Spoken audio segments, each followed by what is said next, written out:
السلام علیکم، بسم اللہ والصلاۃ والسلام علی رسول اللہ۔ والدین کو شادی کے موقع پر بیٹیوں کو کیا نصیحت کرنی چاہیے؟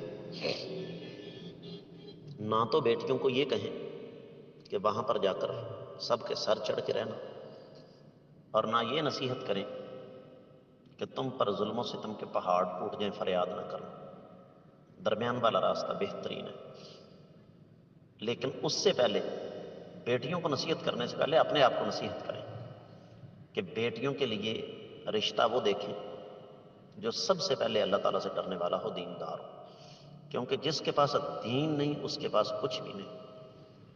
وہ والدین بھی غلط ہیں جو شادی کے بعد بیٹی کو اپنے سسرال میں جینے نہیں دیتے۔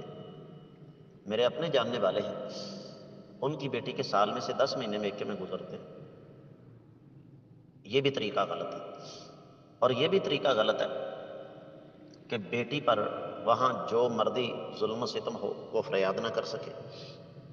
قرآن کہتا ہے وَكَذَلِكَ جَعَلْنَاكُمْ أُمَّةً وَسَطًا، ہم نے اسی طریقے سے تمہیں ایک معتدل امت بنایا ہے۔ اعتدال کا تقاضا یہی ہے کہ بیٹی کو ہر پہلو جو ہے وہ بتایا جائے۔